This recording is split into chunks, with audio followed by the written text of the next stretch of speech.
Please रुक जाओ, मुझे पता है कि तुम मुझे माफ नहीं करने वाले क्योंकि मैं एक ह्यूमन हूँ और ना ही मैं तुम्हें माफ कर सकता हूँ। अब तक हमने देखा रिल चामी को बहुत ज्यादा गुस्सा दिला देता है, तब चामी की दूसरी पर्सनैलिटी जाग जाती है और तब वो रिल की धज्जियां उड़ाने लगती है। और यहाँ यूनो उस पैलेस के अंदर पहुँच जाता है जहाँ लिच, राया और एक और एल्फ उसका मैजिक स्टोन छीनने की कोशिश कर रहे होते हैं। और तब हम देखते हैं वो एल्फ यूनो का मैजिक स्टोन छीनने में कामयाब हो जाता है। तब राया को उस एल्फ पर शक हो जाता है और तब वो एल्फ राया को मार देता है। और अब आगे यहाँ राया हमें बताता है कि सभी एल्व्स को लगता है कि उस ह्यूमन ने हमें धोखा दिया था, पर मैं किसी को भी देखकर ये बता सकता हूँ कि वो सच कह रहा है या फिर झूठ। तो इसलिए मैं दावे से कह सकता हूँ कि उसने हमें धोखा नहीं दिया था, पर मैंने किसी को भी इस बारे में नहीं बताया। मैं चाहता था कि एल्व्स ह्यूमन से बहुत ज्यादा नफरत करें ताकि मुझे एक बार फिर से लिच से मिलने का मौका मिल सके, और यही मेरी गद्दारी थी। और आज इसी वजह से मेरे सीने में इतना बड़ा छेद हो चुका है। पर सबसे बड़ा झूठा तो ये है, आखिरकार ये कब से हमारे जैसे होने का दिखावा कर रहा है। तब पैट्री राया को हील करने लगता है और कहता है आखिरकार तुमने ये क्या किया रोनी। तब रोनी कहता है क्लोवर के 3 लीव्स फेथ, होप और लव को रिप्रेजेंट करती हैं और 4th लीव में गुड लक होता है, पर 5th लीव के अंदर एक डीमन रहता है। इससे तो मुझे वो वाला दिन याद आ गया जब मैंने उन 2 लोगों का फायदा उठाया जिनके पास 4 लीफ क्लोवर थी और एक डिस्पेयर की ग्रिमोर बनाई, और अब मैं वो पा लूंगा जो हमेशा से मेरा था।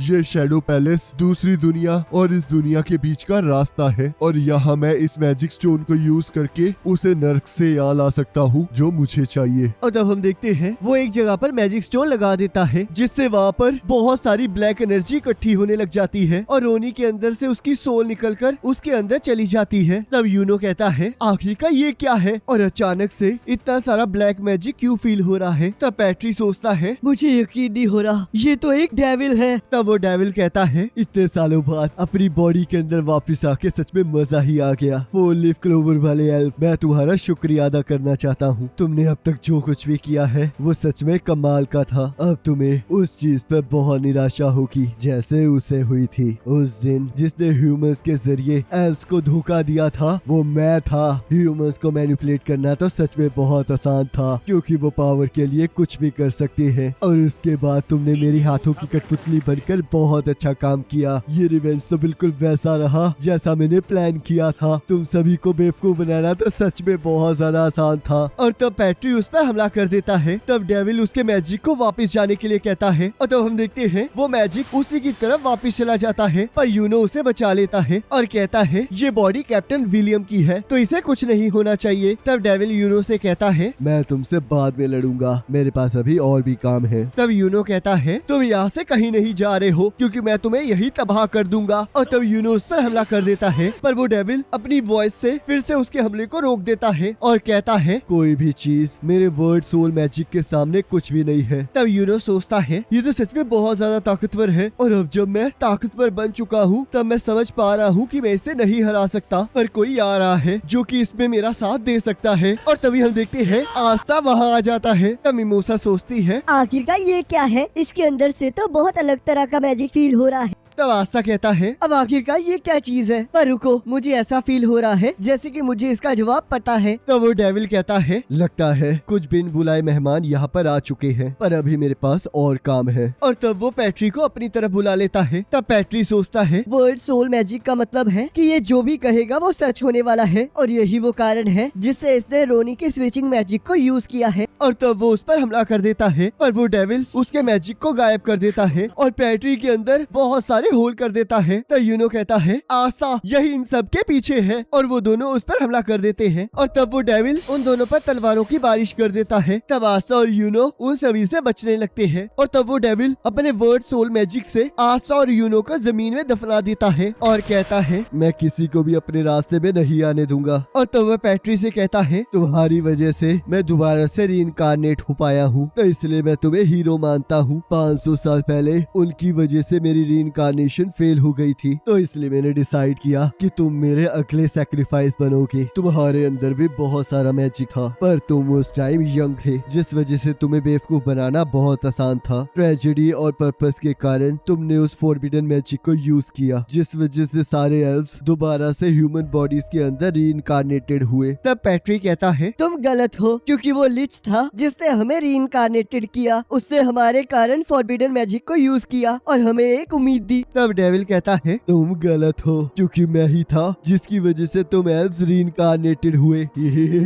तुम्हें अपने लीडर की इच्छाओं का कोई अंदाजा नहीं है। वो कभी भी ह्यूमंस को नुकसान नहीं पहुंचाना चाहता था, तो इसलिए वो एल्व्स को वापस लाना और वो रिवेंज सब गलत था। यह सब कुछ मेरा आइडिया था, जिसे तुमने पूरा किया और अपने बाकी साथियों को भी बेवकूफ बने रहने दिया, जिस वजह से तुम उस फ्यूचर को सच कर पाए जैसा लिच कभी नहीं चाहता था, और मेरी रीइंकार्नेशन कंप्लीट हो गई। तब पैट्रिक कहता है, ये सब कुछ झूठ है, क्योंकि मैं लिच की तरह हूँ। इस वजह से 4 लीफ क्लोवर ने मुझे चुना था। तब वो डेविल कहता है, ये सच है कि तुम चूज किए गए हो, पर वो मैं था जिसने तुम्हें कठपुतली के तौर पर चूज किया है। जिसे सुनकर पैट्रिक जोर जोर से चिल्लाने लगता है, और यहाँ रेडिस और वोल्टोस भी ये सारी बातें सुन रहे होते हैं, जिससे वो बहुत ज्यादा डर जाते हैं। तब वो डेविल कहता है, इसमें मुझे बहुत मजा आया। एल्व्स और ह्यूमंस, इन दोनों के ड्रीम्स और एम्बिशंस इनसे कुछ भी करवा सकते हैं, और इनके साथ खेलने में कितना मजा आता है, और जोर जोर से हंसने लगता है। तब आस्था कहता है, मैंने तुम्हारी बहुत बकवास सुन ली। तब यूनो कहता है, तुमने क्या सोचा तुम कहीं से भी आकर यहाँ पर कुछ भी कर सकते हो? हम तुम्हें ऐसा कुछ भी नहीं करने देंगे, और ना ही तुम्हें हमारे सपनों के बीच में आने देंगे। और तब वो दोनों अपनी पावर से अपने आसपास के सारे पत्थरों को हटा देते हैं। तब राया सोचता है, इसके अंदर जो मैजिक है वो हर टाइम बढ़ता ही जा रहा है और आसपास के ऑब्जेक्ट्स को विंड में कन्वर्ट कर रहा है। क्या इसके अंदर की लिच के बच्चे की पावर जाग रही है? तब वो डेविल सोचता है, इसके अंदर तो एंटी मैजिक ओवरफ्लो कर रहा है, जिस वजह से आसपास की चीजें मिट रही हैं। क्या ऐसा हो सकता है कि इसका मैजिक मेरे ही मैजिक से जुड़ा हुआ हो? और तब वो फिर से उन दोनों पर तलवारों की बारिश कर देता है, और तब वो दोनों अपनी पावर्स को मिलाकर उन तलवारों को रोकने लगते हैं। तब मिमोसा सोचती है, लगता है यूनो फिजिकल ब्लेड्स को हैंडल कर रहा है, और रास्ता मैजिकल ब्लेड्स को, और उसके हमले को काटते हुए उसकी तरफ बढ़ रहे हैं। और तब वो दोनों उस डेविल को एक खरोच लगाने में कामयाब हो जाते हैं, पर वो डेविल अपने मैजिक से अपने आप को ठीक कर लेता है और कहता है, मानना पड़ेगा, तुम दोनों ने तो सच में मुझे जख्मी करके कमाल ही कर दिया। तुम्हारे अंदर स्पिरिट की पावर है और बहुत सारा मैजिक है, और इस लड़के के अंदर मेरे ही किसी साथी की पावर है, जो कि इस 5 लीफ क्लोवर के अंदर है, और ये पावर मेरी होनी चाहिए थी। तब हम देखते हैं पैट्रिक की ग्रिमवॉर का सिंबल ब्लैक हो रहा होता है। तब वो डेविल कहता है, जो 4 लीफ क्लोवर का ओनर बहुत सारी निराशा में होता है, तब एक चमत्कार होता है जिससे उस क्लोवर में एक और लीफ ऐड हो जाती है, और वो ग्रिमवॉर 5 लीफ क्लोवर में कन्वर्ट हो जाती है। आखिरकार मैं अपनी बॉडी और पिच ब्लैक ग्रिमवॉर को पाने में कामयाब रहा, और अब मैं अपनी ट्रू फॉर्म और पावर से इस दुनिया पर राज करूंगा। 500 साल पहले भी मैंने ऐसी ग्रिमवॉर तैयार की थी, पर मैं किसी कारण उसे हासिल नहीं कर पाया, तो इस बार मैंने ये प्लान बनाया, और इन बेवकूफों ने बिना जाने मेरा साथ दिया, जिस वजह से मैं इस ग्रिमवॉर को इतनी आसानी से दोबारा बना पाया। इस चीज के लिए मैंने काफी लोगों को धोखा दिया है और मारा है, जिसमें मुझे सच में बहुत ज्यादा मजा आया। तब आस्था कहता है, तुम एक मॉन्स्टर हो, तो इसलिए मैं तुम्हें यहाँ से बच के नहीं जाने दूंगा। तब वो डेविल कहता है, तुम अभी मुझे रोक भी नहीं सकते, क्योंकि अभी तुम्हें किसी और को रोकना पड़ेगा। और तब वो पैट्रिक को तबाही मचाने के लिए कहता है, और तब हम देखते हैं पैट्रिक डार्क एल्फ में कन्वर्ट हो जाता है, और तब वो अपनी ब्लैक लाइट से यूनो और आस्था पर हमला कर देता है, जिससे कि वो पीछे की तरफ धकेले जाते हैं। तो यूनो सोचता है, इसका ब्लैक लाइट मैजिक तो पहले से भी ज्यादा तेज हो चुका है, और अब तो मैं माना जोन से भी इसे डिटेक्ट नहीं कर पा रहा हूँ। और आस्था से पूछता है, क्या तुम जिंदा हो? तब आस्था कहता है, आखिरकार मुझे क्या होगा? और सोचता है, इसका अटैक तो सच में बहुत ज्यादा खतरनाक था। अगर मेरा एंटी मैजिक मेरे अंदर ओवरफ्लो ना कर रहा होता तो मैं अब तक मर चुका होता। ये तो पहले से भी बहुत ज्यादा स्ट्रॉन्ग हो चुका है। तो वो डेविल सोचता है, दोनों ही डेस्टिनी के चुने हुए हैं। एक वो है जो कि ह्यूमन और एल्व्स के हाइब्रिड चाइल्ड की तरह है, है और दूसरा डिफेक्टिव है जिसके पास कोई मैजिक नहीं है, पर वो फिर भी 5 फ्लेम ग्रिमोर को हैंडल कर पा रहा है। पर आज ये डेस्टिनी भी इनका साथ नहीं देने वाली, क्योंकि ये लोग यहाँ मरने वाले हैं। मुझे नहीं पता कि इस बॉडी के अंदर कौन सा डीमन है, पर अगर उसने जल्दी ही इस बॉडी को अपने कब्जे में नहीं किया तो वो मारा जाएगा। तब आस्था कहता है मुझे इसके अंदर से कोई की महसूस नहीं हो रही है। तब वो डेविल कहता है ये इस वजह से हो सकता है क्योंकि इसके अंदर कोई दिल नहीं है। और तब वो एग्जिट की तरफ जाने लगता है और तब हम देखते हैं पैट्री आस्था पर हमला कर देता है, पर आस्था किसी तरह उसके हमले को रोक पा रहा होता है। तब यूनो भी उनकी लड़ाई में इंटरफेयर करता है और पैट्री यूनो की तरफ बढ़ने लगता है। तब यूनो उसे अपने विंड के भवंडर में फंसा देता है। तब पैट्री उसे काट देता है और अपने चाबुक से यूनो के ऊपर हमला कर देता है और साथ में अपने लाइट मैजिक से भी उस पर हमला कर देता है, पर यूनो उससे बच रहा होता है। तब आस्था उसके पीछे से उस पर हमला कर देता है, पर पैट्री उसके हमले को रोक देता है और यहाँ हम देखते हैं यूनो अपनी विंड से उस पर हमला कर देता है। तब पैट्री उसके हमले से बच के पीछे से उस पर हमला कर देता है, जिससे यूनो नीचे गिरने लगता है, पर यूनो फिर भी पीछे से पैट्री पर हमला कर देता है। तब पैट्री अपनी तलवार से उसके हमले को रोक के आस्था की तरफ बढ़ने लगता है और उस पर जोरदार हमला करता है, पर आस्था अपनी तलवार से उसके हमले को रोकने की कोशिश कर रहा होता है और कहता है प्लीज रुक जाओ, मुझे पता है कि तुम मुझे माफ नहीं करने वाले, क्योंकि मैं एक ह्यूमन हूँ और ना ही मैं तुम्हें माफ कर सकता हूँ, पर मैं ये जानता हूँ कि हम दोनों एक दूसरे का जरूर समझ पाएंगे, तो इसलिए प्लीज रुक जाओ। और तब हम देखते हैं पैट्री अपनी सबसे ज्यादा ताकतवर स्पेल को यूज करने लगता है। अब गाइस इसी के साथ एपिसोड खत्म हो जाता है। अब नेक्स्ट एपिसोड का लिंक आपके स्क्रीन पर आ रहा होगा, आप उस पर क्लिक करके अगले एपिसोड को देख सकते हो।